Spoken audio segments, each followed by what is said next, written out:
Welcome to the Midweek Market Update, where I do a technical analysis and give you my thoughts on SPY the Qs and IWM.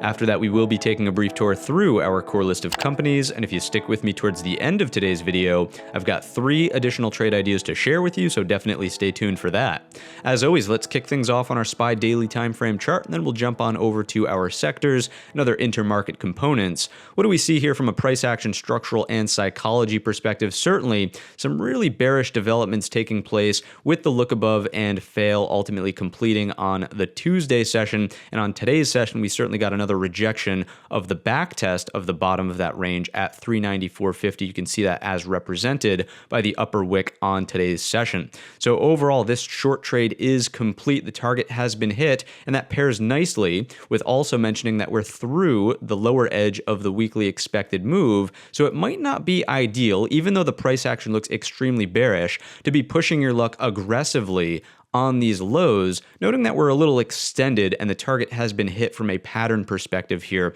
on the daily time frame chart. What I think instead is much more important to be watching at this point in time is certainly the possibility of a daily trend change off of a head and shoulders type pattern, where even if we do rally here, any lower highs that are produced, primarily underneath the top of the balance range, that number is 402.50, will produce daily trend changes, right? From here to here, possibly, we have a lower high. And if we crack that neckline, which is that 394.50 zone, then certainly from here to here, we would have a lower low, thus putting us in a daily downtrend. So I think that the daily trend is really the main thing to be monitoring at this point in time. Now, from a bar to bar perspective, this is a 3-bar play right here with an inside bar on today's session. And again, that inverted hammer, that upper wick, if we take a look on the hourly, we can see this, rejected beautifully right on the back test of 394.50. So this is certainly bearish price acceptance outside of the original range right here, and also underneath where the whole Jerome Powell fiasco stemmed from, right? You could also consider it an hourly bear flag. So the price action does look bearish. And again, if we go back to the daily time frame chart, this is technically a 3-bar play where bar 1 is the momentum bar, bar 2 is a resting inside bar, bar 3, if we take out the low here, we would expect some lower price action, but pair that with where we're at from a weekly expected move perspective, as well as already completing this bearish look right here. I'm just not convinced that I would be unloading or, loading the boat, rather, I'll put it the other way, with, all in full portfolio shorts, looking for the market to come down to the CPI gap. Now, that could be a reasonable place for the market to go. I'm just not convinced that it happens over the course of the next day or two. Reason being, and why I think that this is a reasonable target, is because from the head and shoulders pattern, if we draw this in, and if this is the scenario that's presented, remember that the expected move or the measured move from head and shoulders is usually from the head to the neckline, and you stack that on the neckline. And I would say that just based on a quick eyeball test, it's certainly reasonable that we could come back and close this CPI gap area from early on in November's trading month. So that's what I would say about downside. And again, maintaining and monitoring, I should say, this daily trend reversal should be top of mind at this point in time. So keeping a very close eye on any lower highs that happen underneath 402.50 at this point in time. I would also say that just into the end of the week, right, because we know there is the possibility for some upside, watch the bars high and watch the bars low. To boil it down to its simplest terms, whenever you have an inside bar, always watch that bar's highs and always watch that bar's lows. We know that the structure overall is bearish, and doing something like this seems like a higher probability outcome, but the risk reward might not be great being extended through the lower edge of the weekly expected move. Again, just to sum it up, watch your high, watch your low. It's really all about the trend and the possible trend reversal here on the daily time frame chart. If we just continue in the downward direction, obviously you would have high, you would have low, lower low. It would then be very likely that we would just scout for the next lower high, and that one wouldn't really have to even come all the way up towards this 402.50. Let's take a look at our market internals now to see other under the hood type data. Top right hand corner's got you covered if you need a brief tutorial on what this all means. Zooming in on this week's volume, you can certainly see that we have massive outflows from the market, very significant selling pressure on the Monday session. And what I want to focus on is, because today was a consolidation consolidation day, it's really important that we note what took place from a flow perspective. The flows were out of the market instead of into the market. So this is bearish. Put a BE down here for bearish consolidation instead of some sort of accumulation taking place in the market. Advanced decliners are a little bit better, neutralizing with a close fairly close to the zero line. The ticks were flat on today's session, but again, getting confirmation on the Monday and Tuesday fall aparts with bearish reads in those internals otherwise. So this does check out as being some bearish evidence in the market internals.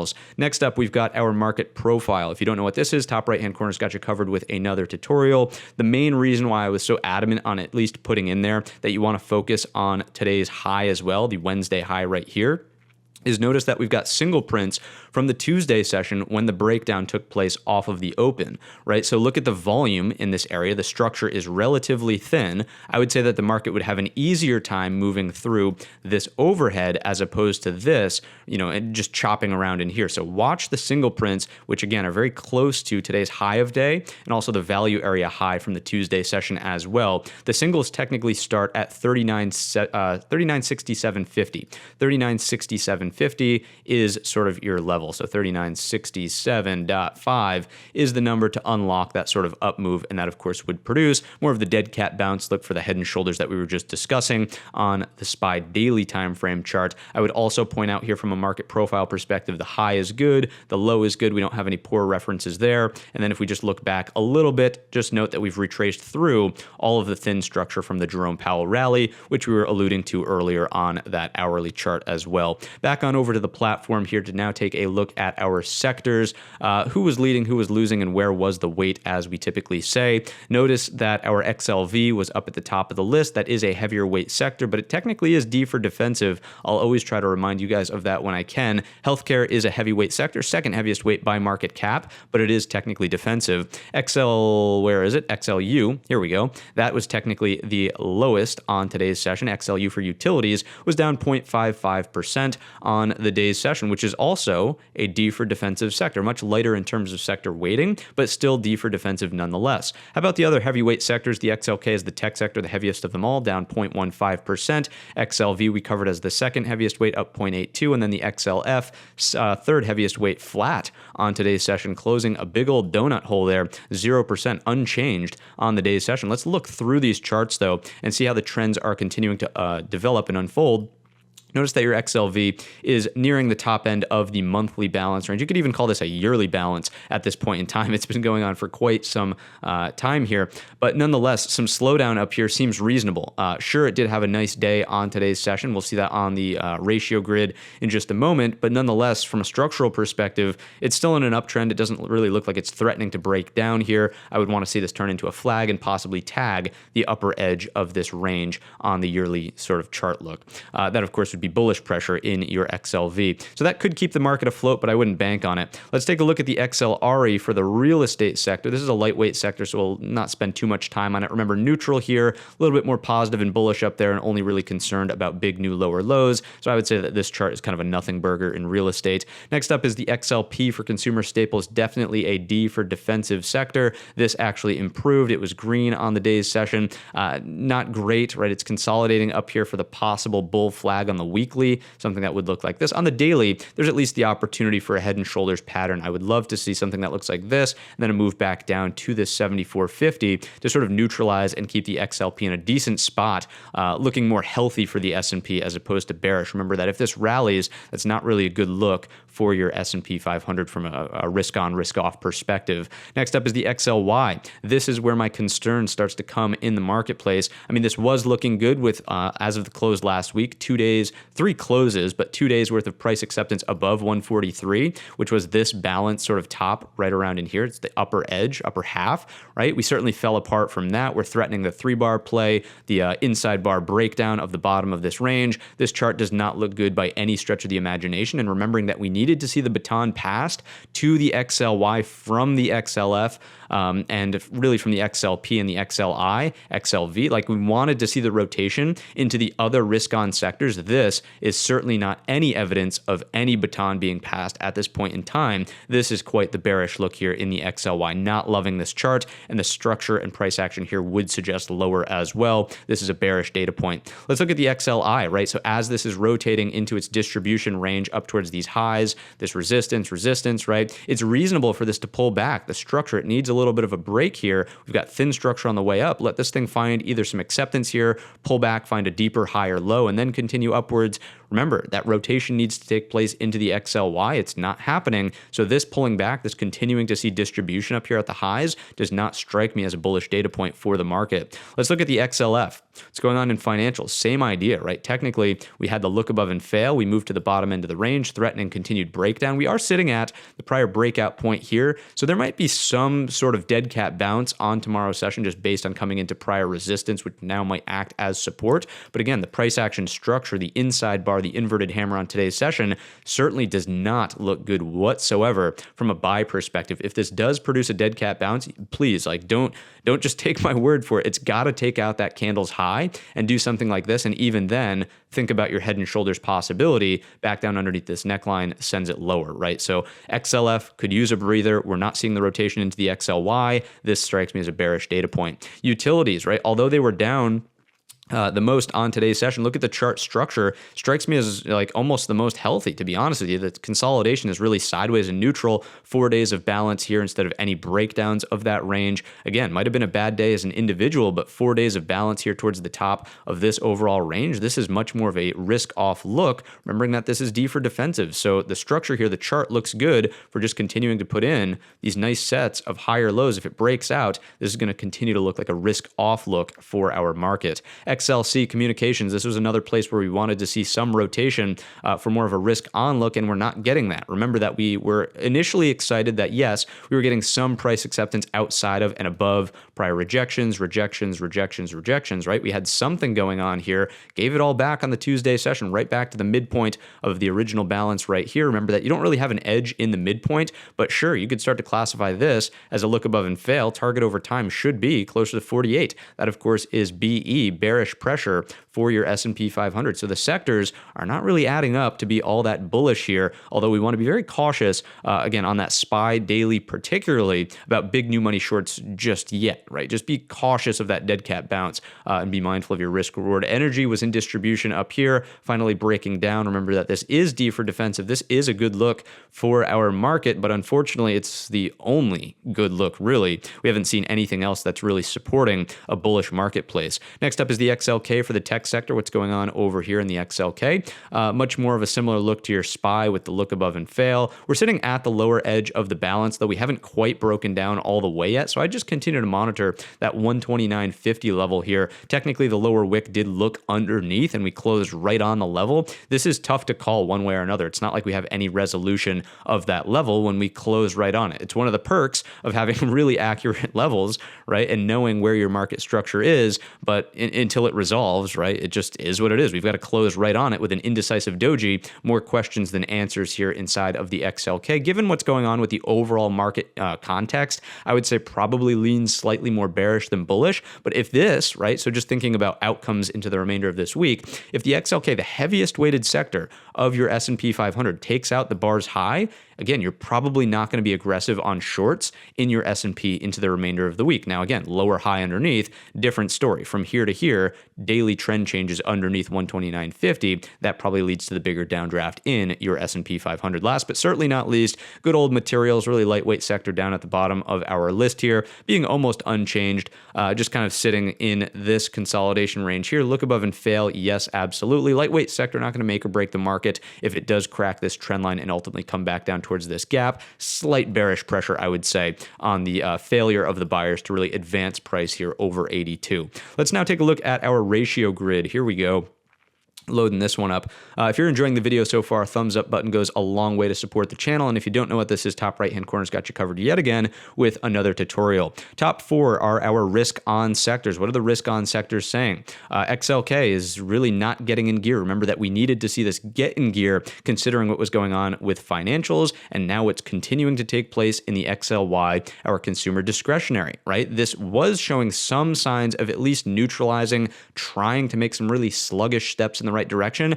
all of that kind of given back, and we're just right back down on these lows here in the XLY. Not by any stretch of the imagination is this a risk-on look. Really, really struggling here with the big four risk-on sectors. XLV is, it certainly is, improving here, and it's in the risk-on category because of its heavy weight in the S&P 500. But again, it's technically a defensive sector. Everybody will need healthcare services, regardless of recessionary environment or not, right? So that's why it falls into that category. And it does look good, but it's not going to save the day if this is pointing lower, if this is pointing lower, if this is pointing lower as well. Next up, the bottom four are our risk-off sectors. Really important that we point out that the XLP broke out of its ascending triangle here. Remember that this is not a good look for the market. This is not a risk-on look. Energy is coming in. That's fine. That's good. Real estate is sideways, kind of a nothing burger here. XLU on a relative basis is perking up. Again, even though had the worst day on today's session from a percentage standpoint, the ratio is perking up. And when we see that relative strength, that is not a good look for risk-on in our market. All of these data points come together to support more of a bearish thesis. Let's take a look at our XLY over the XLP for a growth versus value. So growth versus value. Really important to note that we just got knocked down by our trend line once again, something that looks like this. We've got another lower high in place, equal lows here. Again, this is a bearish data point for your market. Bears want to see this continue to deteriorate in the downward direction. Next up, let's take a look at the dollar. Taking a look over here. Dixie, there you are. What do we see, right? So certainly more of a price acceptance look around this 105 as opposed to continued breakdown in the dollar. What you want to be mindful of here is the more time that we start spending back over 105 after breaking down underneath. Let me zoom in a little. After breaking and starting to spend more time above, could this be an accumulation type phase?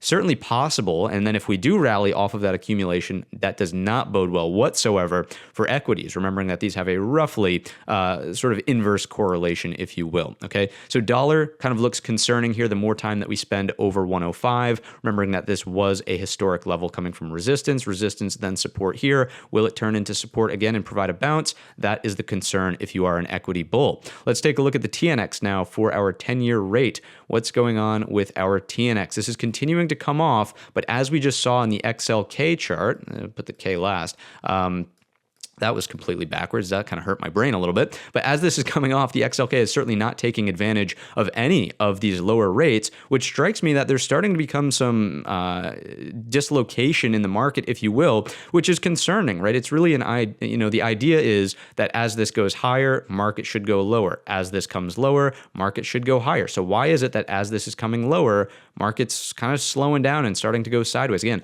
much more of a sign that we're dealing with some underlying issues in the economy and possible spending in tech, as opposed to just having those pure relationships. And this is cause for concern, right? We also noted in the weekly watch this video on Sunday that good news needs to start acting as good news, bad news needs to start acting as bad news. And this is certainly one of those reflections as well. If we take a look at our TLT, right? So TLT is the 20-year. Notice, let's go to a daily chart on this, by the way. TLT is massively outperforming the S&P, right? That's this ratio right here.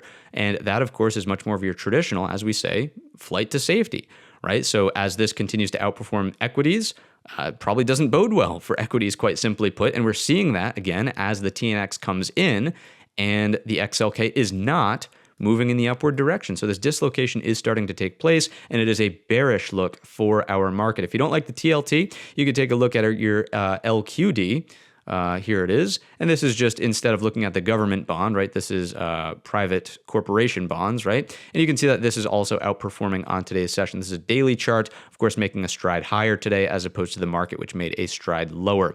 Next up, let's take a look at our Fed Watch tool. That's over here on the good old interwebs. And we're going to look at the probabilities tab instead of our typical current tool. So where's my pointer? Where is my pointer? There's my pointer, probabilities tab. And what we'll note is that we do hit that terminal rate once again at 500 to 525 basis points by the month of, what would that be, May. And then in June, we hold the rate, and July is our first cut, right? July comes down to, back to 475 to 500. So continue to monitor this. What I would say is the most important part about this chart and why we keep bringing it up in the videos is because if the Fed starts walking back in terms of, I should draw it over here, the date at which that first rate cut takes place, it's really a sign that the Fed is stepping in and trying to fix things, because something's broken with the economy and the market's suffering because of that, right? So if this starts to get walked back sooner and sooner and sooner, that first rate cut, that's really a bearish look for your market. Remembering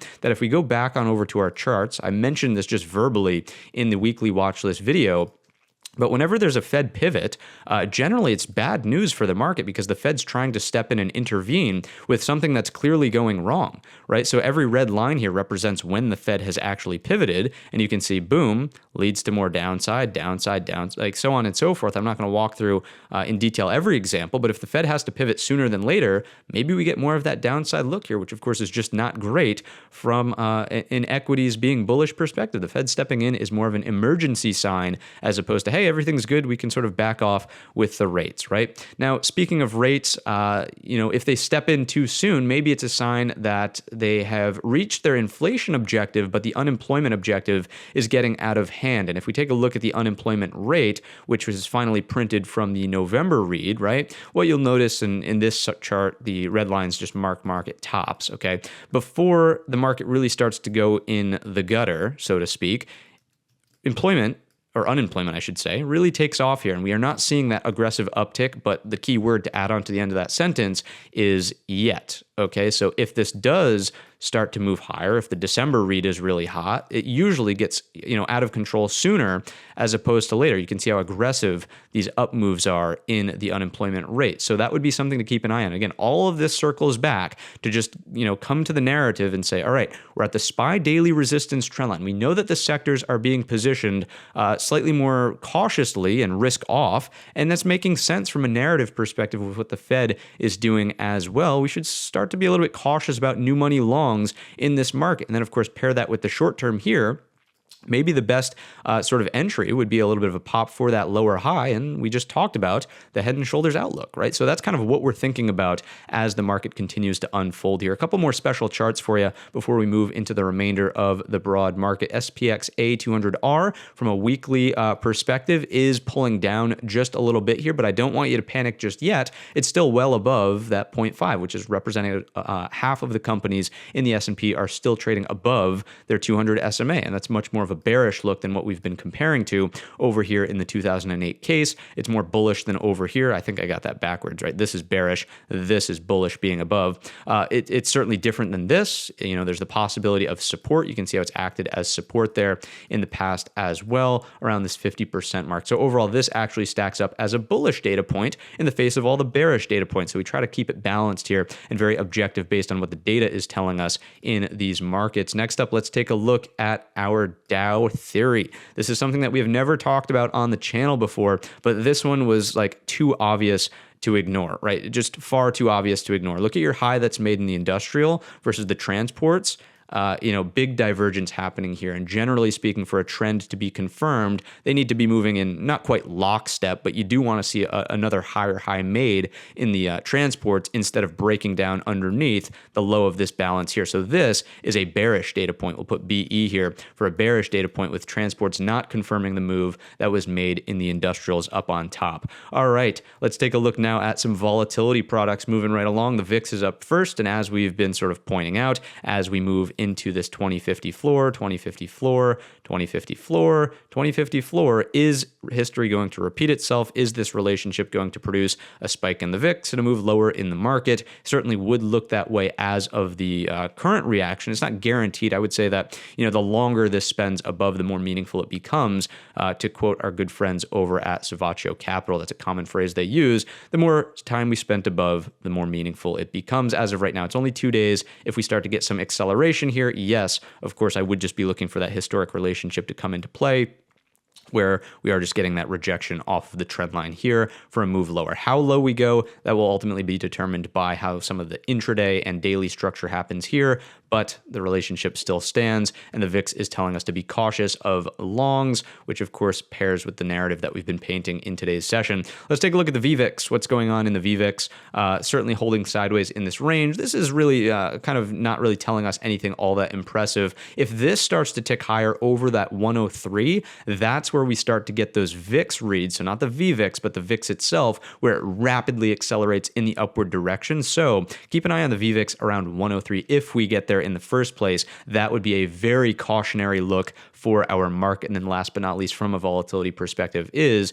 backwardation versus contango. We are certainly still in a contango, but notice that we've got an uptick in our futures read here. So we're still, we're still good. There's more risk in the future as opposed to the present day, but we're making that step. We're just decreasing the gap between these two, if you will, right? So that delta is essentially getting a little bit smaller here. Just again, a little bit of a cautionary look so far. The more time we spend above or trending in the upward direction, the more meaningful it becomes. That is a great slogan. Thank you, Chris, for using that so frequently and planting it in my brain. Next up, we've got QQQ. What's going on with the NASDAQ 100? Very similar look in terms of here is your balance. Not so much a look above and fail, but we did rotate to the bottom end of the range. We're well extended through the weekly expected move. This obviously looks very similar to your XLK situation that we just looked at from a sector perspective. You just want to watch. I'll give you the number here, 281.25. If we start getting more price acceptance underneath, it's all about the gap here. Notice that you've got much thinner structure in your QQQ. If we take a look at the hourly chart here,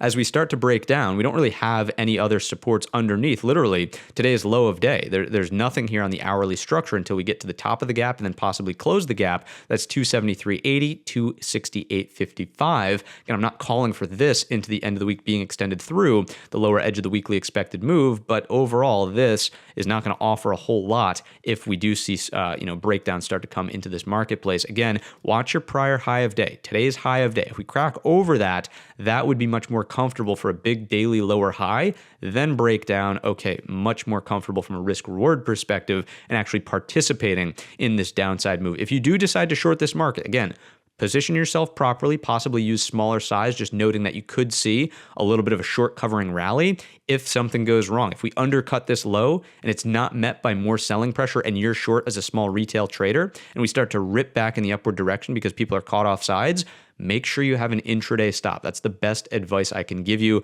If you're going to be dancing on the edge here, please protect yourself either by sizing the position properly or using an SL stop loss. Let's take a look at the IWM Russell 2000 and the small caps now and see what's going on from this perspective. This one has closed the CPI gap. Right? So if this if this is going to continue to act as a market leader, we should probably look for continued downside outcomes in our other components of the broad market. Now, the one caveat here is that if this is going to act as the market leader, what if it starts to turn around here, or let's say it does move a little bit lower to that 177 level. If it's the first one to catch support and start to rally back in the upward direction, maybe that's a weekly higher low, maybe that starts to signal where we can get a turnaround here. So again, in terms of thinking about divergences, what's doing what, this currently breaking down from the balance already is a bearish look. Don't get me wrong. This is a bearish look, and as a leader, it would indicate that the SPY and Qs can go lower. But what I'm saying is into the end of the week, if we find support here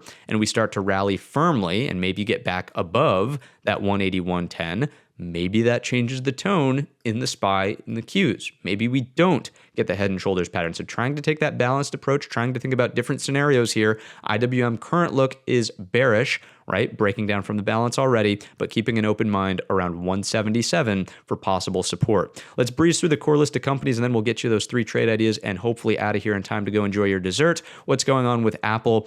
Resistance trendline continues to hold, big rejection off of it on the Monday session. It's all about the gap underneath us now. Pure bearish price acceptance on today's session, right? We closed the gap. There wasn't much of a gap, but we closed whatever minimal gap there was, and we also made the rejection right off of 143.50. It's all about this underneath us. So 140.43 down to 138.52 is the next bear watch here inside of Apple. Again, 100% retracement. Would it be reasonable for a dead cat bounce first? Absolutely. Although, again, I would make the argument on today's hourly chart. We did that early on in the session when we rallied to hit 143.50 first and then fell apart into the close, right? So all things considered, I would watch Apple for bearish consolidation sideways and then a breakdown or just continuation, but be mindful, again, use a position size that's appropriate or just have a stop loss in place if you're going to be shorting new money shorts here dead on the lows. All right, next up is Netflix, much more bullish. Let's talk bullish about something, right? Finally, something to talk bullish about. What's going on in Netflix?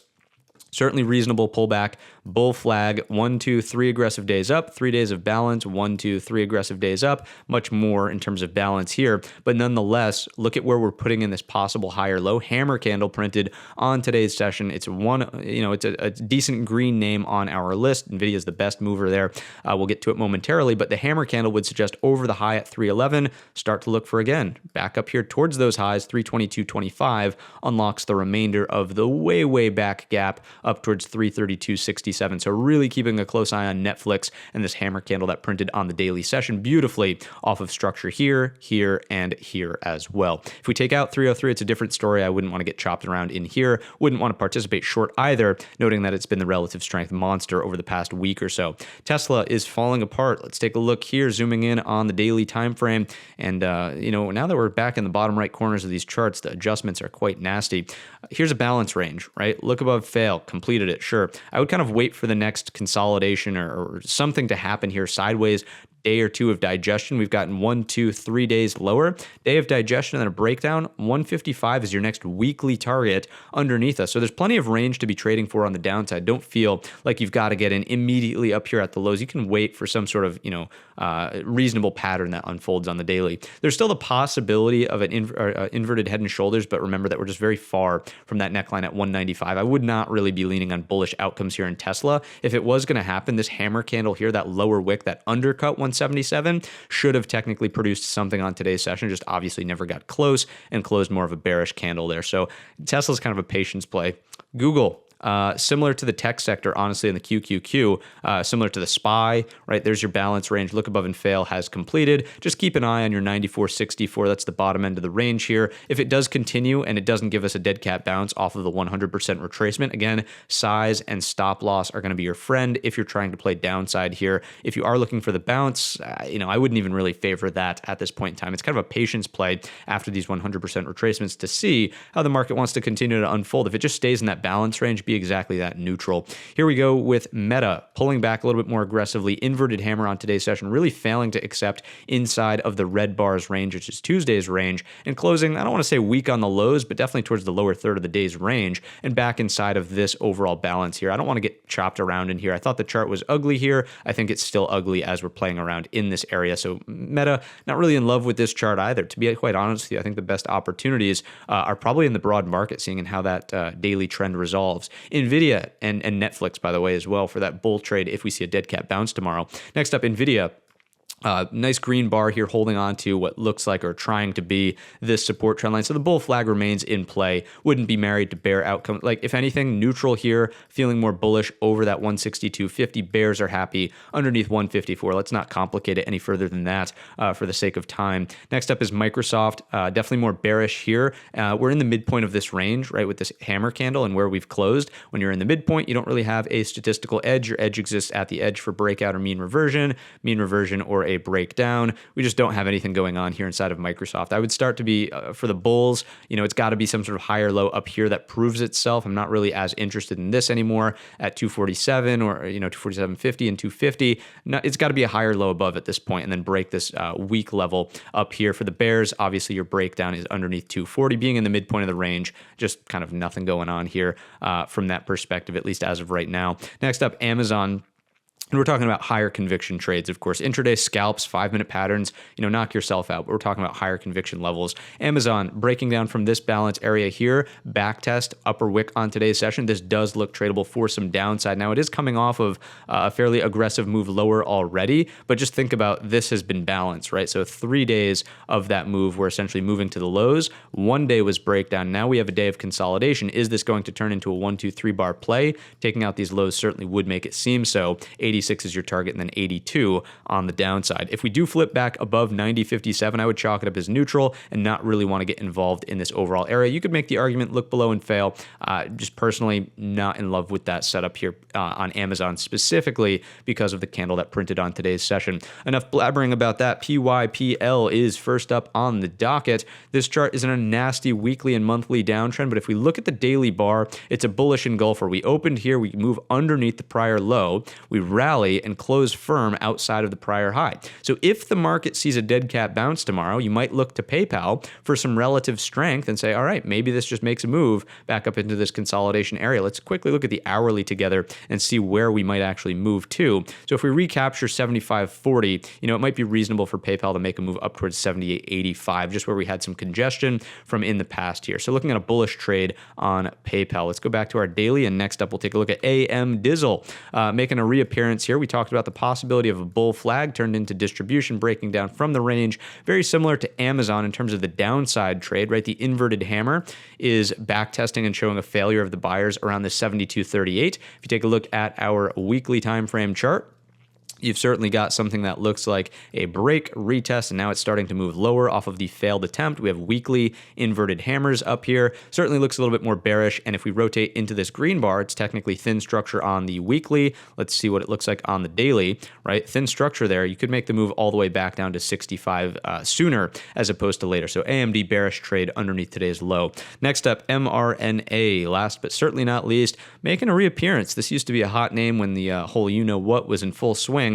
But there you go, right? Really sloppy drawing on my part, but cup and handle starting to take place. You could just simply call it a bull flag. We know that the healthcare sector, the XLV, is greatly outperforming the market. If this takes out the resistance trend line there, it's kind of game on for a move higher. This might be a pattern that takes a little while longer to resolve. If you're more of a swing trader, this is something to start stalking as a possibility of trade to the upside. You would probably want to clear this level to start getting involved. For day traders, I would keep much more of an eye on this resistance trend line here. And if we just go to our hourly chart, you can see that would be kind of clearing this 180 level on tomorrow's session to make the rotation up towards these highs. Maybe that's somewhere around 187. 187.75. All right. So that's what I've got for you on today's session. If you've enjoyed the video or learned anything new today, let me know down below in the comment section or by giving the video a thumbs up. Remember that goes a long way to show some support. And with that being said, we'll be live at 8:30 tomorrow morning to catch the pre-market stream. And I wish you all a green trading week.